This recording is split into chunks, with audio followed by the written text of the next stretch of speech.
that song. Mike's Daily Podcast. Episode 1397. 1397. 3 away from 1400 episodes we have done here at Mike's Daily Podcast, broadcasting from Café Anyway, located somewhere in the last place on earth, somewhere in Podcastro Valley, Mont. Today, we hear from Chely Shoehart, Floyd the Floorman, and John Deere the Engineer. Wait, we're in Podcastro Valley 10 today. Mike's Daily Podcast, where it's going to be another warm one. But I wanted to tell you a little bit about Mike's Daily Podcast, my interesting excursion to the San Leandro Marina, and that's where I like to dance like a ballerina. And then I take my dog Basil, the boxer, and we saw some things that were flying up above us. Wild. Mike's Daily Podcast. Drones is what it was. Drones. What do you rhyme with boxer? That's a Mike's Daily You're a tosser. Podcast. If you're British and you're mad at someone, Yeah. you say, "You tosser." I'm watching way too much Doc Martin. I'm almost done. The last show that they have on Netflix was made back in 2011, and they all talk like that, like that with their accent, their hard R's, and they almost sound like pirates. And Louise on the show, she's so beautiful. Oh, Caroline Katz, wow. And Martin Clure, he's great.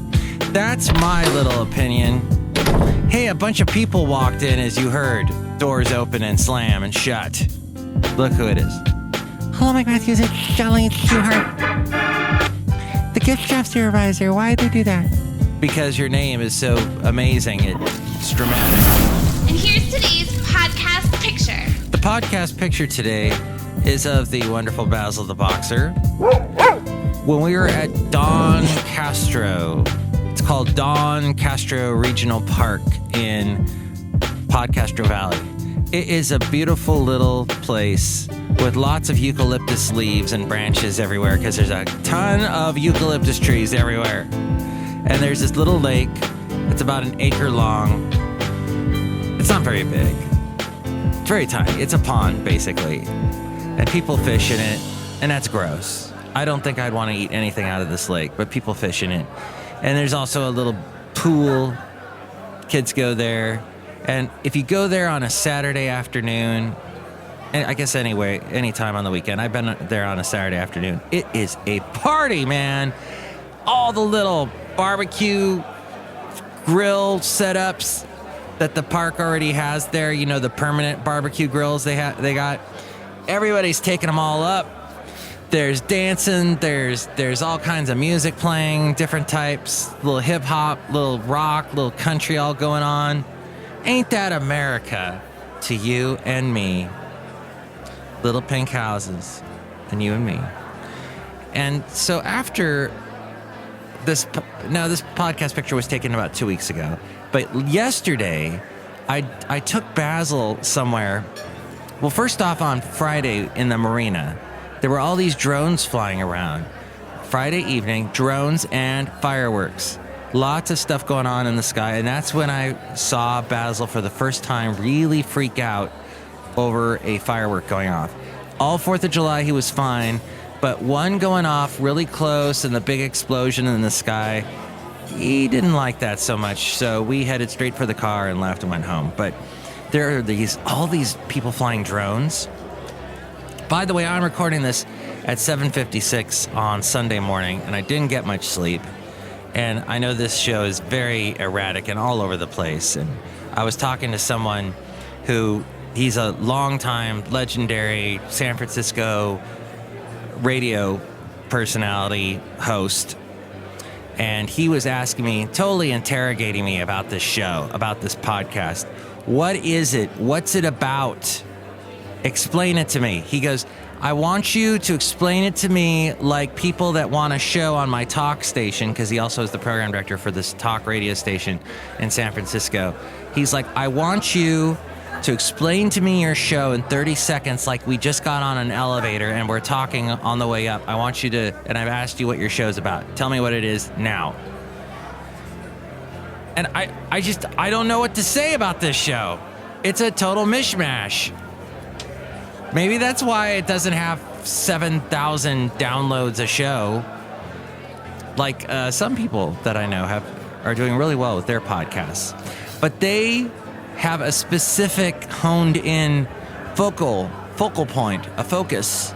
And mine is more just, it's daily. I told him this is what I said. I go, well, it's called Mike's Daily Podcast. It's a podcast. It's daily. My name is Mike. Hi. I am Mike. And he goes, no, but you know, what's it about? I go, well, we talk about news. We talk about pop culture, society, a little bit of art thrown in there. Wait, I don't know where the art comes in. I guess we have a little bit of travel because I'm talking about places I've been when I talk about the podcast picture. I guess the podcast picture is art. I guess this beautiful piano playing behind me is art. I guess when someone suddenly changes his voice and becomes a different character, that's sort of a weird bit of performance art. No? All right. What do you think, Chely? Mike Matthews, I don't understand this show either. Yeah. Well, you know, it happens. So I explained that to him, and he goes, well, is your show, do you do your podcast every single day? And I go, no, I take Saturdays off. He goes, well, it's not a daily podcast. And I hate when people do that. I frickin' lose my bleep when they say that. I said, well, I do it Sunday. I used to not do it Sunday, but now I do it Sunday. Maybe I'll start doing it Saturday. But this guy that made that observation. He does his show that he does a lot of times is our pre-records, our shows he recorded 3 years ago that they replay. Like he won't have anything for that day, so he'll just be like, throw a canned one in. I never do that. The show is always, in fact, when Haley used to be on all the time, I remember one day, I'm like, Haley, you ready to do the show? And he goes, well, why don't you throw in a evergreen, which is another term for canned shows, a show that was recorded a long time ago. That's not really time specific, so people won't really know when you can't tell the difference. And I said, no, that's not what this show's about. We don't do it. It's called daily. I do it daily. I may not do it daily. I do it just about daily. All right. For you people that are on me about it, I'll start doing it Saturday. But no, I can't. There's really no way I can do it Saturday. You'll just have to pretend that this Sunday show was actually done on Saturday, and at the tomorrow show, just work it out. At any rate, I found that fascinating. And I also found David Rothkopf fascinating. He was on C-SPAN this morning when I got in to Café Anyway, and the TVs here are all on C-SPAN because we want to be educated. Mike Matthews, I hate C-SPAN. It's like so boring. Chely. I know. We all need to learn things, is my point. And C-SPAN can teach us things. Oh, look who else is here. Oh, Mike, this is Floyd the Floorman. And this is John Deere, the engineer. Mike, we heard a little joke before you started talking. Okay, good. Don't you love walking into a joke that you didn't hear and it's an inside joke? That's what it was like watching that Rush dinner when the members of Rush were having a dinner and they're just throwing all these inside jokes back and forth at each other. And some of their hardcore fans know what they're laughing about. And then I was talking to my friend Mike Ockett in Ventura, who is the reason why I like Rush, because back when we were teenagers, he played me Rush. And I told him I watched that video and asked him if he had, and he mentioned something from that video and laughed about it. And I'm like, I don't get it. What was that joke? I don't. But David Rothkopf was amazing. He was talking about how the average 10-year-old today, the average 10-year-old is going to live to 100. the average age that a 10-year-old today will live to is 100 years old. And that means that our Earth is going to have many generations living at one time. He said we'll be a world with 5 generations, which is fascinating to me because as Generation X, I have difficulties. I've never really had difficulties talking to baby boomers because I am almost right on the cusp of Generation X and baby boomers. And then the greatest generation, or whatever they call the generation older than that. I think Tom Brokaw called them the greatest generation. I have had no problems with that. Millennials, I sometimes have a little issue with because the little things happen that, they'll say something and I'm like, what? Why do you believe that? That seems totally non-progressive from what I thought the direction was that society was going, and you think this total anti-backward view. And they also like to take a lot of my time because I talk to them and we end up talking, and I think the millennials that I talk to, we lose all track of time, and next thing I know, I'm late. And I guess what I'm saying is I could talk to millennials all day. I love them. And I learn a lot from them. And I think that as more generations are all living at one time, if you're not the type that can cross-talk with and be intergenerational with your communication, it's going to be a hard world for you. That's just my observation about it. Anyway, Basil was at Berkeley yesterday. That was the other interesting thing we've done in the past 48 hours since we last spoke. Yes, he was walking along the campus of UC Berkeley. I've always wanted him to take him there. Whenever I've gone to UC Berkeley, I usually take the BART, and I walk around by myself, and I never get to take my dog. But last night I took my dog, and I'll tell you something. Every cute young college girl was coming up to me. Oh, what a cute dog. Oh, I grew up with boxers. Oh, and there was an interesting thing going on at UC Berkeley Saturday evening. So this is about 7 o'clock, 8 o'clock, somewhere in there. And they're doing this mass dance-off thing. It's like a choreographed dance, but there's different groups of them in their main plaza that got next to Zellerbach Hall? It's this big plaza. I forget the name of everything at Berkeley. And it's all renovated and brand new, and all these different groups are dancing to different songs. It was like a musical. Ta-da! It was amazing. It was like a big Berkeley musical. And they were singing about protest and about tear gas being thrown at them. And no, they were dancing to different songs, and they had all these cool little moves all set with groups of people, like 20 people all dancing together. It was awesome. So that was a fun evening. All right, I think we've summed up pretty much everything going on in the world. No, we haven't. We haven't gotten to the MIKE MATTHEWSMENT Park. We're going to do that in a moment. Check out Mike'sDailyPodcast.com, a wonderful website with all kinds of cool things on it. Past shows, past podcast pictures.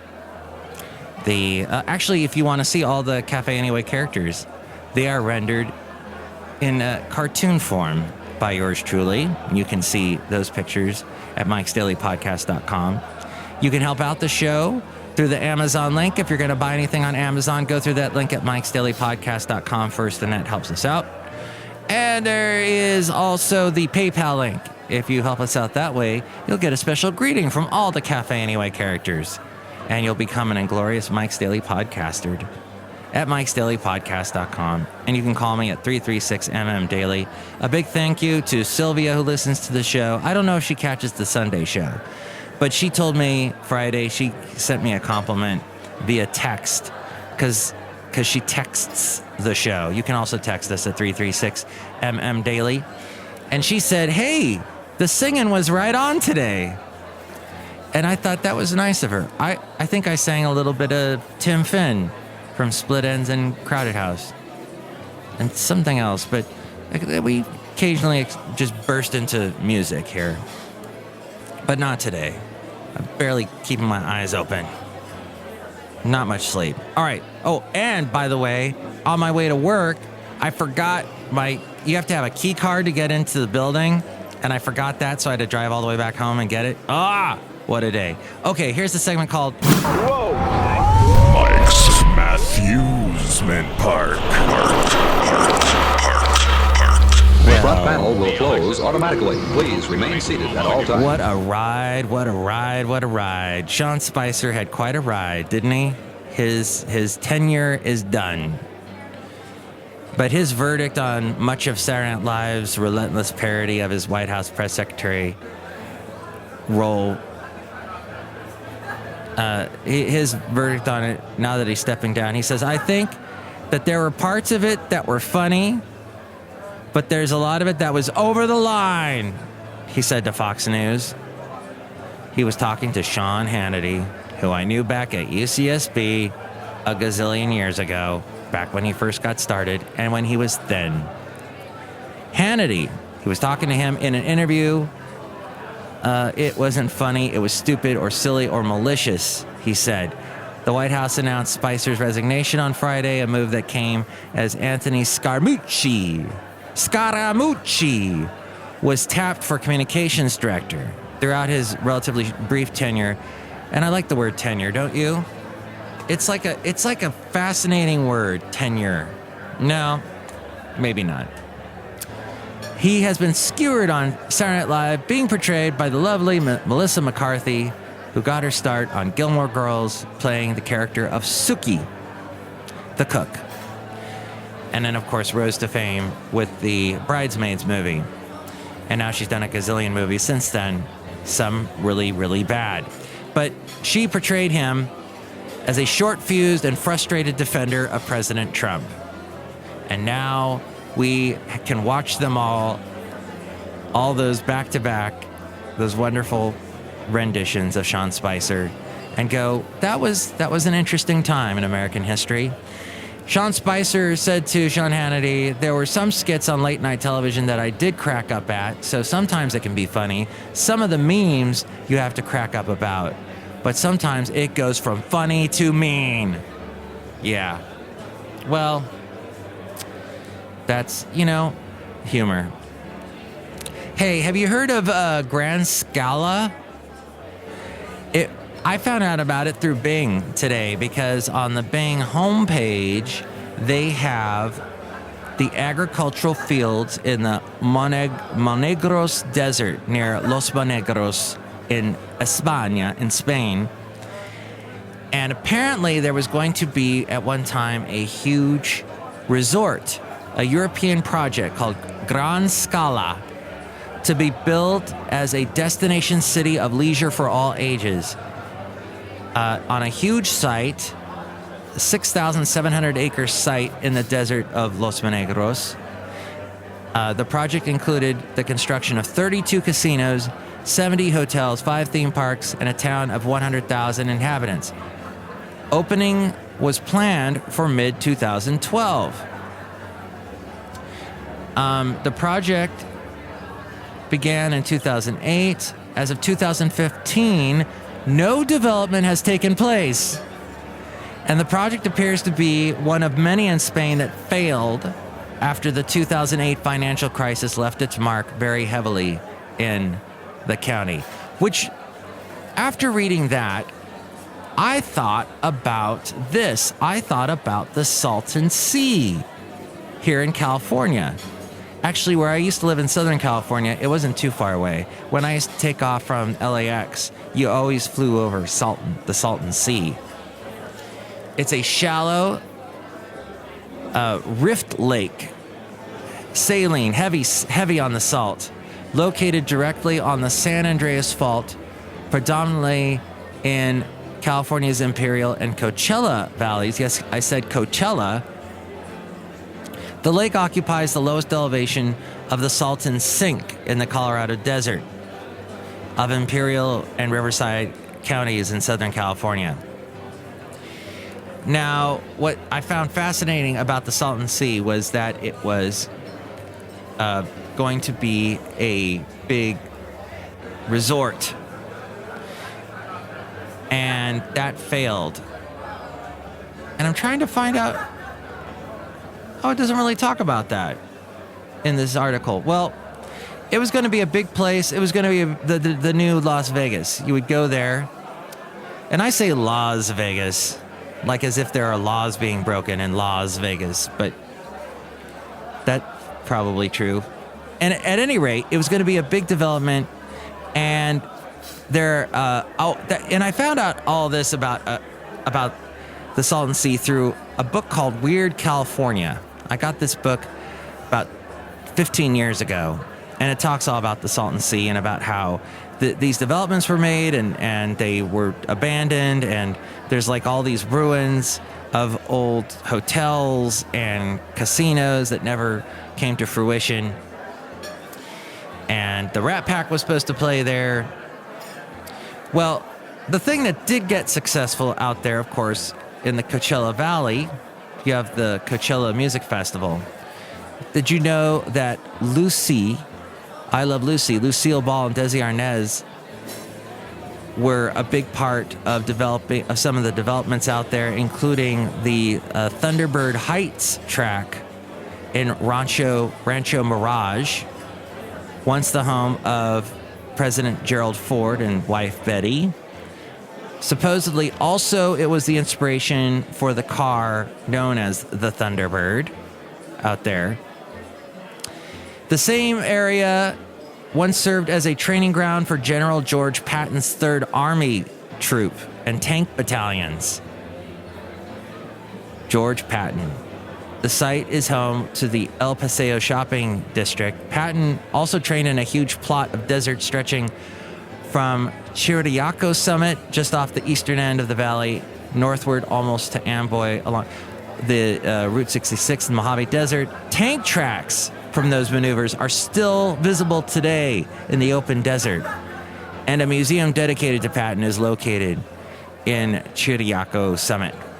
Patton was also a frequent guest at the Whittier Ranch House in Indio, a grand adobe structure which had faced the possibility of demolition as the ranch lands surrounding it were being developed. A grassroots organization had petitioned the city to preserve the structure for use as a VFW post. It has instead been restored and retained as the clubhouse for the new Whittier Ranch housing development. It is also now a California State Historic Site. And, you know, in Coachella, it's the Coachella Valley Music and Arts Festival. That started back in 1993 when Pearl Jam performed at the Empire Polo Club while boycotting venues controlled by Ticketmaster. This, by the way, is run by the big ticket organization called Golden Voice, a subsidiary of AEG Live. The show validated the site's viability for hosting large events, leading to the inaugural Coachella Festival being held over the course of 2 days in October 1999, just 3 months after Woodstock 1999. Do you remember that? I remember The Daily Show making fun of Woodstock 99 and the way the hipster kids back then were just totally dirty and disgusting and rolling in the mud and just, it looked bad. Well, there is a desire even to this day for young people to go to events like that. And in fact, Coachella has changed in format. It was, for a short while, it was just 1 day a year, then it became 2 days, and now it says it is held on consecutive 3-day weekends in April, with each weekend having identical lineups. And we're talking bands reuniting, new bands, indie bands, all kinds of interesting music playing there, and art. Lots of art and installations, sculptures. And the success of Coachella led to Golden Voice establishing 2 additional music festivals at the site. Stagecoach, which is very country, and I know someone named Tammy who goes to that every year. She flies out, she lives in Kansas, and she flies out to that. And also Desert Trip. But what about on the East Coast? Well, not in the East Coast, but in the South, I heard all about when I lived in Alabama, Bonnaroo. I've never been to Coachella, I've never been to Bonnaroo, I've never been to a huge outdoor festival. I don't think I can take it. I don't like getting sunburned to a crisp. But I had a friend named Mary in Alabama who talked about Bonnaroo a lot. And she was just a typical beautiful Southern belle. And I'm sure she's been to Bonnaroo a bunch. But it is an annual 4-day music festival developed and produced by Superfly Presents and AC Entertainment. It began in 2002. And it's in Manchester, Tennessee, which I did not realize I was so close to when I went to the Jack Daniels distillery and went on the tour in Lynchburg, Tennessee. It wasn't that far from Huntsville, Alabama. It's probably at the most a 2-hour drive, but the festival typically starts at the second Thursday in June, lasts 4 days, and there is all kinds of music. You've got your Americana and bluegrass and country, of course, but there's also indie rock, classic rock, pop, electronica, reggae, alternative music, hip-hop, jazz. Kanye West played there, this was a grand spectacle. He was late. It happened like at 2 a.m. He had a UFO land on stage. It was crazy. So it's a big show. Paul McCartney, Radiohead, Beach Boys, Stevie Wonder, Pearl Jam. They've all been there. And it was largely influenced by rock concerts in the late 60s and early 70s, as well as the massive Phish festivals. Remember the band Phish? And it is a nod to the Monterey International Pop Festival, which happened all the way back in 1967. Yes, 50 years ago. The Summer of Love. Well, is that the summer of 69? Or 68? Maybe there was multiple summers of loves. I don't know. I wasn't alive then. Well, actually, I was just about alive. But I would like to also mention that Wonder Woman, they're making a sequel. And the Comic-Con is going on. Speaking about big, huge events that have become legendary now.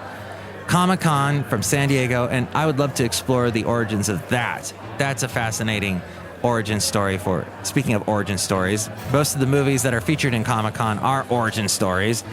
This is how Superman began. This is how Batman began. All these superhero stories.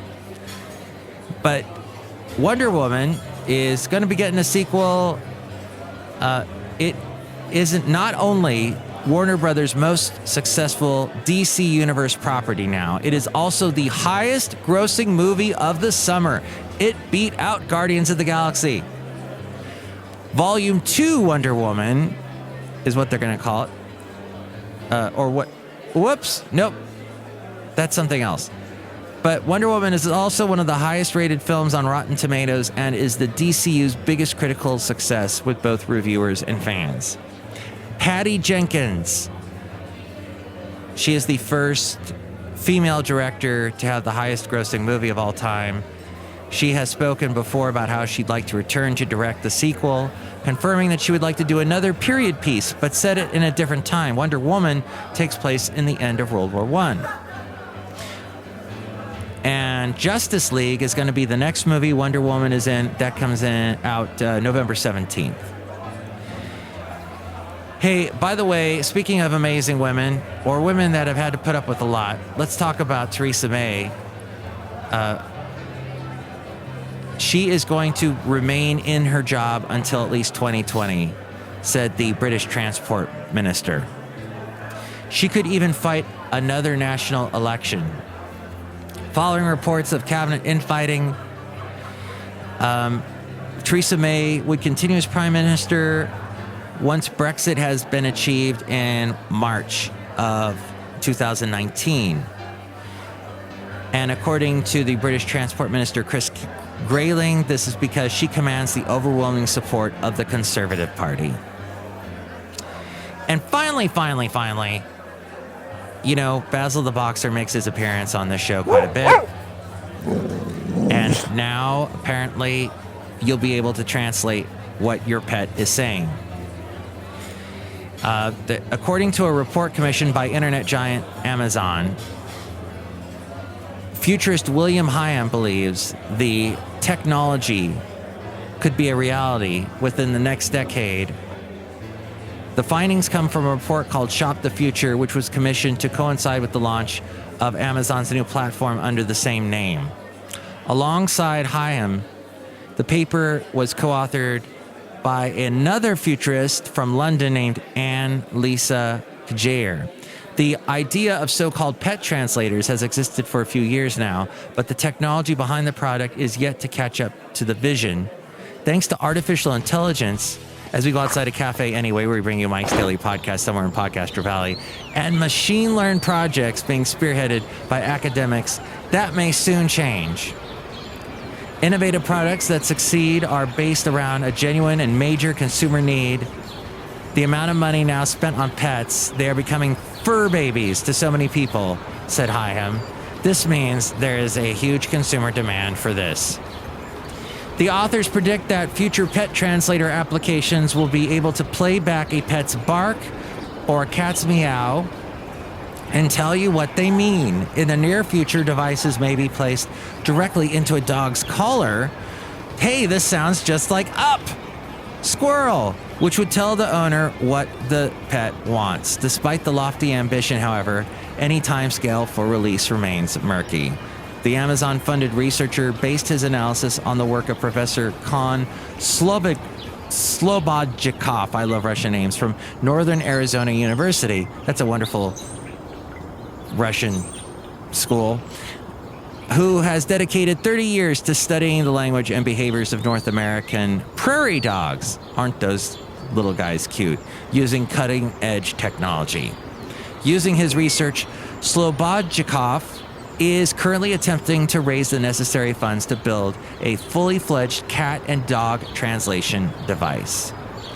Next show is going to be Benita, the Disgruntled Fiddle Player, and the Brewmaster. Thank you for listening to this wonderful Sunday show. And tell all your friends that the show is daily, even though possibly it is not. But hey, we do our best, right?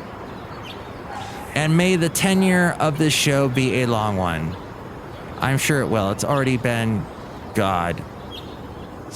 over 6 years. So I think we shall be around a long time, as I hope you are. Apparently your 10-year-olds will. Average age going to be 100. Wow. Wow shuts wow. Have a great rest of your weekend and a great week. Mike's Daily Podcast is written and produced and performed by Mike Matthews. His podcast is super easy to find. Download or listen to his show and read his blog at mikesdailypodcast.com. Email Mike now at mikesdailypodcast@gmail.com.